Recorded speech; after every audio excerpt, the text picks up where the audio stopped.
Sebagai bukti sokongan anda yang dihormati, jangan lupa tekan butang subscribe, like, komen dan share video ini. Terima kasih. Assalamualaikum guys, welcome to Haris Creation Channel. Ratu Elizabeth II, runtuhnya jambatan London. Operasi London Bridge, itu adalah nama kod yang diberikan kepada pelan untuk hari dan minggu selepas pemergian Ratu Elizabeth II. Permaisuri telah duduk di atas takhta kerajaan sejak 1952. Itulah pemerintahan paling lama bagi mana-mana raja dalam sejarah British. Dan pada masa itu, dia telah melihat lebih sedozen Perdana Menteri UK, hampir 20 Olimpik musim panas dan lebih setengah dozen paus. Ratu ialah batu asas kepada Commonwealth, penaung kepada hampir 600 organisasi dan badan amal, dan memainkan peranan penting dalam Pakatan UK dengan banyak negara. Jadi, pemergiannya akan membawa banyak perubahan, bukan sahaja untuk United Kingdom, tetapi berpotensi untuk dunia. Apa akan berlaku apabila Ratu Elizabeth II meninggal dunia? Setiap usaha sulitnya Yang Amat Berhormat Edward Young akan segera menyampaikan mesej kepada pemangku Perdana Menteri pada masa itu. Mesej itu berkemungkinan akan berbunyi, London Bridge is down.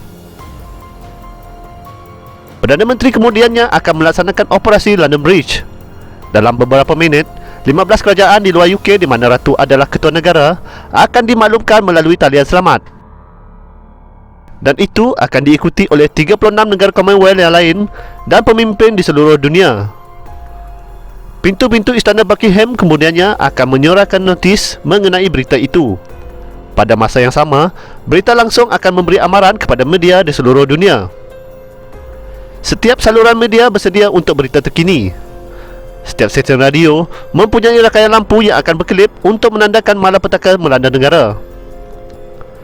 Semua rancangan BBC akan berhenti dan meneruskan rangkaian suapan khusus untuk berita itu. Pembaca berita akan bertukar kepada sut hitam dan pakaian hitam pada setiap masa di studio berita. Dan penjenamaan BBC News berwarna merah tradisional akan bertukar menjadi hitam. Akhbar, saluran TV dan stesen radio akan membuat liputan berita kematian ini selama beberapa hari. Pada hari yang sama dengan kematian, anak sulung Ratu, Putera Charles, akan segera menjadi raja. Dan dilaporkan bahawa bursa saham, perniagaan dan kedai di seluruh UK mungkin akan ditutup pada hari itu sebagai penghormatan. Sehari selepas kematian Ratu, dalam siaran langsung, Putera Charles akan membuat ucapan rasmi pertamanya sebagai raja. Dan kerajaan akan bersumpah setia kepada bunyi hormat 41 letupan di Hyde Park, London. Selepas itu, Raja Charles, jika ini nama yang dipilihnya, akan memulakan lawatan United Kingdom melawat pemimpin-pemimpin kerajaan di ibu negara setiap negara, Edinburgh, Belfast dan Cardiff, sebelum kembali ke London. Dalam tempoh ini, saluran TV akan memainkan banyak dokumentari yang telah dibuat untuk menghormati Ratu.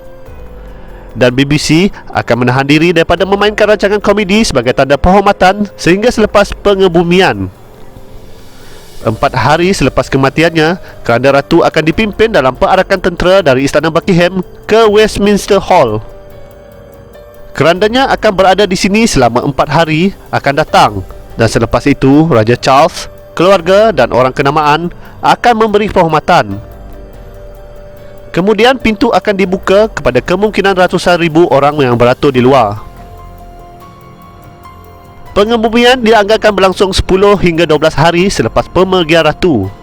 Tetapi satu perkara yang pasti, hari pengebumian akan menjadi cuti rasmi bagi bank untuk seluruh United Kingdom. Bursa saham akan ditutup buat kali kedua dalam masa kurang dari 2 minggu dan banyak perniagaan akan mengikutinya. Pada pukul 11 pagi, loceng Big Ben akan berbunyi, negara akan senyap dan keranda akan dibawa ke dalam biara Westminster, di mana 2,000 tetamu jemputan khas akan menundukkan kepala mereka dalam doa. Selepas upacara itu, keranda akan dibawa ke Windsor Castle dan akhirnya ke St. George Chapel, tempat Ratu Elizabeth II berkemungkinan akan disemandikan bersebelahan kubur bapanya, Raja George ke-6. Kemungkinan dalam tempoh setahun selepas pengebumian, pertabalan rasmi untuk Raja Charles akan diadakan pada hari cuti bank yang lain. Secara keseluruhannya, mengambil kira pelbagai cuti untuk bank, Perbelanjaan pengebumian dan sambutan pertabalan pemegang ratu dianggarkan membebankan ekonomi UK berbilion pound. Di samping itu, beratus-ratus perubahan akan berlaku di seluruh UK pada bulan-bulan akan datang.